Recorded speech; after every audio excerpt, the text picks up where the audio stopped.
दोस्तों, आज की सबसे पहली और बड़ी खबर। झारखंड में 6 मई से बढ़ेगा तापमान।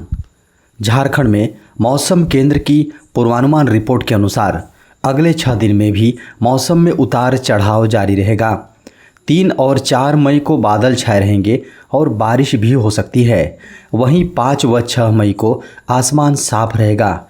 इसके अलावा 7 व 8 मई को भी बारिश होने की संभावना है। झारखंड में मई महीने में भी भीषण गर्मी होनी चाहिए थी। वहीं झारखंड का तापमान बड़ी राहत दे रहा है। झारखंड के मौसम में बदलाव दिख रहा है। झारखंड का तापमान हल्का ठंडक भरा है। इस माह बारिश के 3 कारण बन रहे हैं। पहला, पश्चिमी विक्षोभ के कारण आने वाली नमी, दूसरा बंगाल की खाड़ी में सर्कुलेशन सिस्टम और तीसरा झारखंड से ट्रफ लाइन गुजरना। मार्च और अप्रैल जैसी भीषण गर्मी से राहत की उम्मीद है। अगले 10 दिनों तक बीच बीच में बारिश होने की संभावना है। झारखंड के गुमला से दर्द भरी खबर है। यहां वाहन पलटने से 4 लोगों की मौत। झारखंड के गुमला जिले में एक विवाह समारोह में जा रहे एक वाहन के पलट जाने से 4 लोगों की मौत हो गई है और वहीं 30 अन्य लोग घायल बताए गए हैं। बताया गया है कि डुमरी इलाके में मंगलवार देर रात चालक ने वाहन पर से अपना नियंत्रण खो दिया, जिस कारण पिकअप वैन पलट गई। बताया गया है कि डुमरी में एक विवाह समारोह में जा रही पिकअप वैन के पलट जाने से 4 लोगों की मौत हो गई और 30 अन्य घायल हो गए हैं। खबरों को माने तो 4 लोगों की मौत मौके पर ही हो गई, जबकि घायलों को स्थानीय अस्पताल में भर्ती करा दिया गया है। इसको लेकर मुख्यमंत्री हेमंत सोरेन ने गहरा दुख जताया है। उन्होंने ट्वीट में लिखा, गुमला के डुमरी में सड़क दुर्घटना में 4 लोगों की मौत की खबर से मन आहत है। ईश्वर दिवंगत आत्माओं को शांति प्रदान कर शोकाकुल परिवारजनों को दुख की यह विकट घड़ी सहन करने की शक्ति दे। मोदी सरनेम मामले में झारखंड हाईकोर्ट ने राहुल गांधी की याचिका की खारिज। मोदी सरनेम मामले में राहुल गांधी की मुश्किलें लगातार बढ़ती ही जा रही हैं। इस बीच कांग्रेस नेता को एक और बड़ा झटका लगा है। झारखंड की MP MLA कोर्ट ने उनकी याचिका खारिज कर दी है, जिसमें व्यक्तिगत पेशी से छूट की मांग की गई थी। सूरत कोर्ट से झटका मिलने के बाद राहुल गांधी को झारखंड कोर्ट से भी झटका लगा है। याचिका खारिज होने के बाद अब उन्हें झारखंड की MP MLA कोर्ट में हाजिर होना होगा। खबरों को माने तो मोदी सरनेम मामले को लेकर राहुल गांधी के खिलाफ पहला केस चाईबासा में दर्ज है, जबकि 2 मामले रांची में लंबित हैं। बता दें कि राहुल गांधी को सूरत कोर्ट से पहले ही झटका मिल चुका है। कोर्ट ने उन्हें 2 साल की सजा सुनाई थी। इसके बाद राहुल गांधी की लोकसभा सदस्यता खत्म हो गई थी। बिजली गिरने से बचाएगा दामिनी ऐप। वज्रपात मौसम से संबंधित घटना है। इन घटनाओं का सटीक पूर्वानुमान एक चुनौती साबित होती है। भारतीय उष्णदेशीय मौसम विज्ञान संस्थान पुणे, पृथ्वी विज्ञान मंत्रालय, भारत सरकार के तहत संस्था ने देश के विभिन्न हिस्सों में लगभग 48 सेंसर के साथ एक लाइटिंग लोकेशन नेटवर्क स्थापित किया है।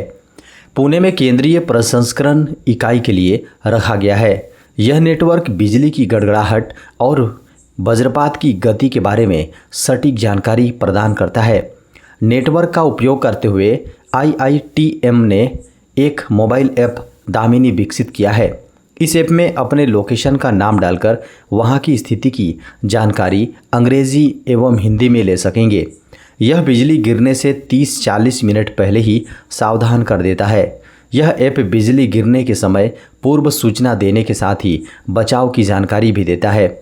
इसे गूगल प्ले स्टोर से मुफ्त में डाउनलोड किया जा सकता है।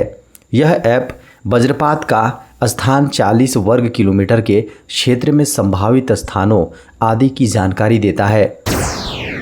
सरयू राय के आरोपों पर भड़के स्वास्थ्य मंत्री बन्ना गुप्ता, भेजा मानहानि का नोटिस। झारखंड के हेल्थ मिनिस्टर श्री बन्ना गुप्ता ने जमशेदपुर में सरयू राय के खिलाफ मानहानि का केस दायर किया था।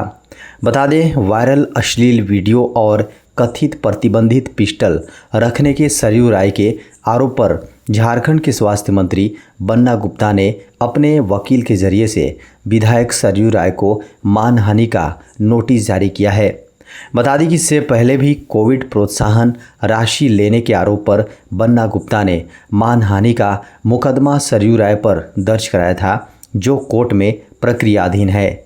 उसके बाद इस तरह मानहानि का यह दूसरा मामला है। मई के अंतिम सप्ताह या जून के प्रथम सप्ताह में जारी किया जा सकता है जैक बोर्ड का रिजल्ट। जैक बोर्ड 17 से 20 अप्रैल के बीच ली गई 11वीं बोर्ड परीक्षा का रिजल्ट मई के आखिरी सप्ताह या जून के प्रथम सप्ताह में जारी किया जा सकता है। हालांकि इसको लेकर अभी बोर्ड की ओर से किसी भी तरह का कोई आधिकारिक जानकारी नहीं दी गई है। स्पष्ट है कि विद्यार्थियों द्वारा OMR शीट पर ली गई एग्ज़ाम और विद्यालय द्वारा की गए आंतरिक मूल्यांकन के अंकों को जोड़कर परीक्षा रिजल्ट जारी होगा। परीक्षार्थी आधिकारिक सूचना दिए जाने के बाद बोर्ड की आधिकारिक वेबसाइट में अपना रिजल्ट देख सकेंगे। 11वीं बोर्ड परीक्षा में शामिल हुए परीक्षार्थी अपने क्रमांक संख्या और नाम के आधार पर अपना रिजल्ट देख सकते हैं। गौरतलब है कि जैक बोर्ड ने 40 अंकों की परीक्षा ली थी। 10 अंक का आंतरिक मूल्यांकन किया गया। कुल 50 अंकों की परीक्षा में कितने अंक लाने पर पास माना जाएगा? कई विद्यार्थियों के मन में ये बड़ा सवाल है। देश में कोरोना वायरस हुआ धड़ाम। देश में कोरोना वायरस कम होता दिख रहा है। पिछले दिनों जिस तेज़ी से कोविड मामलों में इजाफा हो रहा था, उसी तेज़ी से अब गिरावट भी दर्ज की जा रही है। अगर भारत में कोरोना के मामलों की बात करें तो यहाँ पिछले 24 घंटों में 3,720 नए मामले दर्ज किए गए हैं, जबकि कोविड से संक्रमित 20 लोगों ने दम तोड़ दिया है। यही नहीं, कई राज्यों में भी कोरोना के मामलों में कमी आई है। अब देश में भी कोरोना वायरस के सक्रिय मामले 40,177 हैं, जबकि 7,698 लोग संक्रमण से रिकवर हो चुके हैं। स्वास्थ्य मंत्रालय के ताज़ा डाटा के अनुसार भारत में कोविड-19 से मरने वालों की संख्या 5,31,584 पहुंच चुकी हैं, लेकिन रिकवरी दर 98.73% हो गया। अगर कोरोना से मरने वाले मरीजों का प्रतिशत देखें तो यह आंकड़ा 1.18% ही है। देश में 220 करोड़ से अधिक वैक्सीन की डोज लग चुकी है। बता दें कि देश के कई राज्यों में कोरोना वायरस के मामलों में गिरावट देखी जा रही है। झारखंड की हेमंत सोरेन सरकार बच्चों के कुपोषण के खिलाफ चलाएगी सघन अभियान। झारखंड में बच्चों का कुपोषण खत्म करने के लिए महिला बाल कल्याण विकास विभाग 1000 दिनों का सघन महाअभियान चलाएगा, क्योंकि झारखंड में अभी भी कुपोषण की दर 42.3% पर बनी हुई है। यह झारखंड के लिए अच्छी स्थिति नहीं मानी जा सकती है। यह बिहार और मध्य प्रदेश के बाद सबसे अधिक कुपोषित की श्रेणी में आता है। इसका मतलब क्लियर है कि अगर हमारे बच्चे इतने प्रतिशत कुपोषित हैं तो यह हमारे नौनिहालों के लिए चिंता का कारण है। इसके लिए विभाग ने राज्य कुपोषण के विरुद्ध सशक्त कार्यक्रम क्रियान्वयन के लिए पोषण मिशन की स्थापना की है। हेमंत सरकार ने तय किया है कि राष्ट्रीय एवं अंतर्राष्ट्रीय स्तर पर जो भी लेटेस्ट प्रैक्टिस एवं स्ट्रेटजी सफल रही है उसे झारखंड में लागू किया जाएगा। झारखंड में कुपोषण के उन्मूलन और किशोरियों एवं महिलाओं में व्याप्त खून की कमी दूर करने सहित अन्य योजनाएं लागू की जाएंगी। देश के 22 राज्यों में रोजगार मेला पीएम 70,000 से अधिक युवाओं को देंगे नियुक्ति पत्र। पीएम रोजगार मेला का 5वां संस्करण आयोजित होने वाला है। 16 मई को 5वां संस्करण होने वाला है। केंद्र सरकार 22 राज्यों के 45 केंद्रों पर रोजगार मेले का आयोजन कर रही हैं। इस दौरान पीएम मोदी अपने हाथों से नियुक्ति पत्रों को बांटेंगे। यह रोजगार मेला मोदी सरकार के 9 वर्ष पूरे होने पर आयोजित किया जा रहा है। गौरतलब है कि 2014 में 16 मई को बीजेपी की अगुवाई में एनडीए की सरकार बनी थी। पीएम मोदी आने वाली 16 मई को 70,000 से ज़्यादा युवाओं को नियुक्ति पत्र देंगे। पीएम मोदी वीडियो कॉन्फ्रेंसिंग के जरिए बेरोजगार युवाओं को नियुक्ति पत्र देंगे। बीजेपी ने इस दिन को खास बनाने की तैयारी कर रही है। इस दौरान वरिष्ठ मंत्रियों की उपस्थिति बनी रहने वाली है। मीडिया खबरों को माने तो केंद्र के सभी मंत्रालय विभागों में ये भर्तियां होने वाली हैं। सभी विभागों में नियुक्तियों की निगरानी केंद्रीय मंत्री करने वाले हैं। रोजगार के कई पदों को भरने की तैयारी है। इस मेले के जरिए आयकर निरीक्षक, कर सहायक, कनिष्ठ अभियंता, लोको पायलट, टेक्नीशियन, सहायक प्रोफेसर, शिक्षक, निरीक्षक, उप निरीक्षक, डाक सहायक, कांस्टेबल, क्लर्क, आशुलिपिक, निजी सहायक, केंद्रीय सशस्त्र पुलिस बल संघ, लाइब्रेरियन भी हैं। झारखंड के नक्सल प्रभावित 33 गांवों में लगेंगे मोबाइल टावर।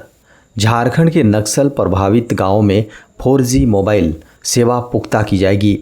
गृह विभाग ने इसको लेकर निर्देश जारी कर दिया है। झारखंड के चाईबासा, खूंटी और लातेहार जिलों में 33 गांवों को इस योजना से जोड़ा जाना है।